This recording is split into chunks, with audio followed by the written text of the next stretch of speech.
दोस्तों इस वीडियो में मैं बैंक ऑफ इंडिया का मोबाइल बैंकिंग ऐप में रजिस्टर करके दिखाने वाला हूं। बैंक ऑफ इंडिया का जो पिछले वाला ऐप हुआ करता था वो अब बंद हो चुका है और नया ऐप आ चुका है BOI omni neo mobile banking, जिसमें पहले वाले ऐप से इस ऐप में काफी फीचर्स आपको मिल जाएंगे। तो क्या करना है, सबसे पहले आपको अपने जाना है प्ले स्टोर में, वहां पर आपको सर्च करना है BOI मोबाइल। देख सकते हैं मैंने सर्च किया है BOI मोबाइल, तो यहाँ पर देख सकते हैं BOI मोबाइल आ चुका है। ये इंस्टॉल कर लेना है इसे, और इसका डायरेक्ट लिंक मैं आपको डिस्क्रिप्शन और पिन कमेंट में दे दूंगा। आप प्ले स्टोर में यहाँ पर आ जाएंगे और इसे डाउनलोड कर लीजिएगा। तो ये डाउनलोड होकर के इंस्टॉल होने देते हैं। दोस्तों ऐप इंस्टॉल हो चुका है, ओपन कर देते हैं। अब यहाँ पर आपसे कुछ परमिशन मांगेगा, जैसे कि देख सकते हैं अभी BOI मोबाइल फोन कॉल का परमिशन मांग रहा है, अलाउ कर दीजिए, और ये SMS का भी मांग रहा है, अलाउ कर दीजिए। ठीक, उसके बाद आप अपना लैंग्वेज सेलेक्ट कर सकते हैं। बहुत सारा लैंग्वेज यहाँ पर दिया गया है, मेरा इंग्लिश ही ठीक है। अब यहाँ पर टर्म्स एंड कंडीशन का पेज आ चुका है। नीचे ये देख सकते हैं आई एक्सेप्ट लिखा हुआ है और बगल में एक बॉक्स है, बॉक्स में टिक करेंगे, एक्सेप्ट एंड कंटिन्यू, फिर से एक्सेप्ट करेंगे यहाँ पर। ठीक, अब ये लोकेशन के लिए परमिशन पूछ रहा है। चलिए मैं यहाँ पर वाइल यूजिंग द ऐप यहाँ पर ऊपर वाला परमिशन दे देता हूँ। अब ये सिम कार्ड आपका वेरीफाई करने वाला है, आपके मोबाइल में रिचार्ज होगा तभी आप इस मोबाइल में लॉगिन कर पाएंगे, रजिस्टर कर पाएंगे। तो फिलहाल यहाँ पर सिम 1 है मेरा, इसमें रिचार्ज भी है, SMS भेजेगा। सिम 1 सेलेक्ट कर लेता हूँ और ये एक SMS भेजेगा। आपको जरूरी है कि रिचार्ज रहे। ठीक, OTP देख सकते हैं, OTP आ चुका है। OTP अलाउ यहाँ पर कर देता हूँ, अपने आप डिटेक्ट करने के लिए पूछ रहा था, अलाउ कर दिया। तो देख सकते हैं OTP अपने से फिल हो गया। वेरीफाई OTP के ऊपर क्लिक कर देता हूं। देख सकते हैं रजिस्ट्रेशन का यहाँ पर 2 मेथड दिया गया है। पहले तो अगर आपके पास डेबिट कार्ड है तो आप नीचे वाला ऑप्शन सेलेक्ट कर लेंगे और आप ट्रांजैक्शन भी कर पाएंगे बैंक ऑफ इंडिया के मोबाइल बैंकिंग के माध्यम से। अगर आपके पास डेबिट कार्ड नहीं है तो आप अपना बैलेंस वगैरह स्टेटमेंट देख पाएंगे इस मोबाइल बैंकिंग में। तो उसके लिए सिर्फ आपको I want view only rights यहाँ पर देख सकते हैं बॉक्स है, इस पर टिक करके आगे बढ़ जाएंगे। लेकिन मेरे पास ATM कार्ड है, उसका पिन भी है, तो मैं डेबिट कार्ड वाले ऑप्शन पर सेलेक्ट कर लेता हूँ। यहाँ पर करने से आपको बैंक ऑफ इंडिया का टोटल फीचर खुल जाता है। देख सकते हैं डेबिट कार्ड का 16 अंकों का जो नंबर होता है वो मांग रहा है, एक्सपायरी डेट और ATM पिन भी मांग रहा है। आप अपने ATM कार्ड पर 16 अंकों का कार्ड नंबर देख करके डालिए, एक्सपायरी डेट डालिए, और जो आपने ATM मशीन से अपना पिन बनाया होगा वो भी यहाँ पर डालिए। कार्ड का टोटल डिटेल मैंने डाल दिया है। वेरीफाई कार्ड डिटेल्स के ऊपर क्लिक कर देना है। अगर आपका सही होगा तो ये देख सकते हैं कुछ इस तरह से कांग्रेचुलेशंस लिख देगा, वेरिफिकेशन कंप्लीट हो चुका है। अब आपको पिन सेट करने के लिए पूछने लग गया है,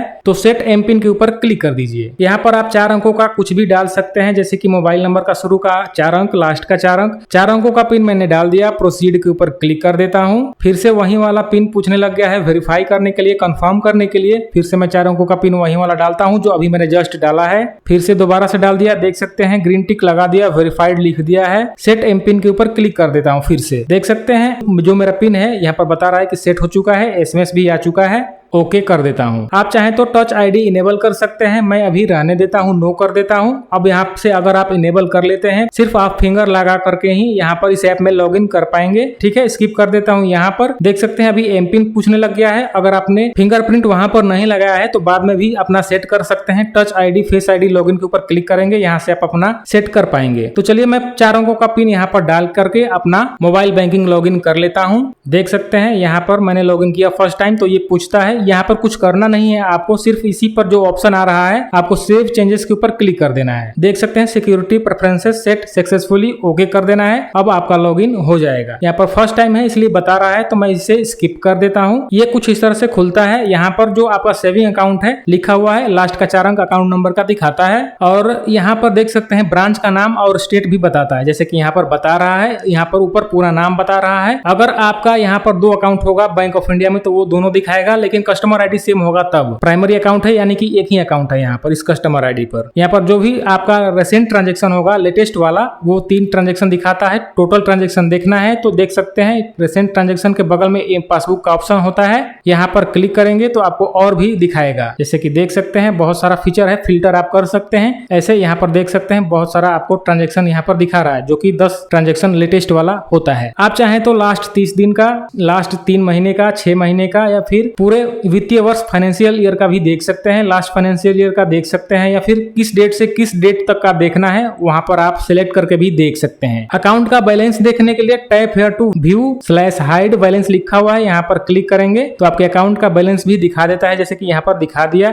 फिर इसे छुपाने के लिए भी यहीं पर क्लिक करेंगे तो छुपा देगा। और यहाँ पर देख सकते हैं जो बगल में लिखा हुआ है माई कार्ड्स, यहाँ पर क्लिक करेंगे तो आपका एटीएम कार्ड वर्चुअली यहाँ पर दिखा देता है। अगर पूरा कार्ड नंबर देखना है तो जो आंख का आइकन लगा हुआ है आई का, यहाँ पर क्लिक करेंगे तो एक पल के लिए आपका यहाँ पर कार्ड नंबर भी दिखा देता है, एक्टिव है। अब यहाँ पर क्लिक करके एक बार और क्लिक करेंगे तो आपका ये डेबिट कार्ड वाले ऑप्शन पर लेके चला जाएगा और यहीं से आप अपना पिन भूल गए हैं तो बदल भी पाएंगे या फिर चेंज भी कर पाएंगे। देख सकते हैं यहाँ पर पिन चेंज करने का भी ऑप्शन होता है। मोबाइल बैंकिंग रजिस्टर करने के बाद, बनाने के बाद आपको एटीएम पिन बदलने के लिए एटीएम मशीन पर जाने की आवश्यकता नहीं है, आप इस मोबाइल बैंकिंग से ही बना सकते हैं। लेकिन फर्स्ट टाइम आपको जाना ही होता है। फर्स्ट टाइम एटीएम पिन बनाएंगे तभी मोबाइल बैंकिंग बनता है और मोबाइल बैंकिंग बनाने के बाद आप एटीएम पिन भूल जाएं या फिर चेंज करना चाहें आसानी से कर सकते हैं। तो देख सकते हैं अभी ये डेबिट कार्ड वाला ऑप्शन पर है, डेबिट कार्ड दिखा रहा है। अब यहाँ पर बगल में माई अकाउंट्स दिखाने लग गया है। फिर अकाउंट्स के ऊपर क्लिक कर देता हूं तो अकाउंट बैलेंस दिखाने लग जाएगा, अकाउंट वाला ऑप्शन आ जाएगा, कार्ड हट जाएगा। ठीक उसके नीचे यहाँ पर देख सकते हैं पे, सेव, बोरो, इन्वेस्ट का ऑप्शन है, यहाँ पर क्लिक करेंगे तो क्लिक करने के बाद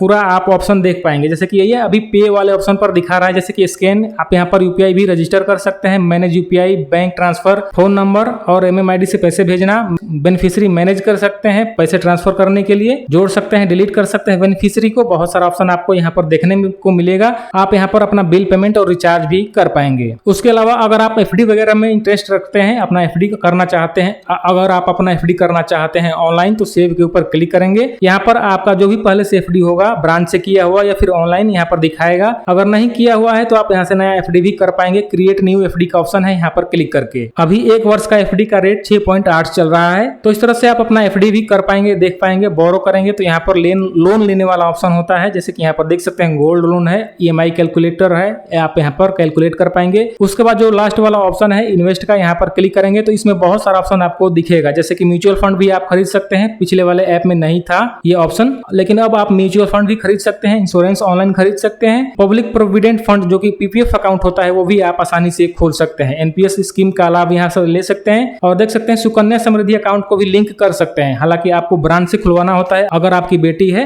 10 वर्ष से कम की तो आप उसका सुकन्या समृद्धि अकाउंट खुलवा करके इसमें लिंक कर सकते हैं, यहीं से पैसे ट्रांसफर भी कर सकते हैं, उसमें जमा कर सकते हैं। और देख सकते हैं अगर आपको पता हो, थोड़ा ज्यादा जानकारी हो तो आरबीआई को जो बॉन्ड होता है, फ्लोटिंग रेट सेविंग बॉन्ड या फिर सोवरेन गोल्ड बॉन्ड, उसमें भी आप इन्वेस्ट कर पाएंगे। साल में 4 से 5 बार सोवरेन गोल्ड बॉन्ड आरबीआई निकालती है, उसका एक स्पेसिफिक डेट होता है, उस टाइम में अगर आप चाहें तो यहाँ से सोवरेन गोल्ड बॉन्ड खरीद सकते हैं इस ऑप्शन से।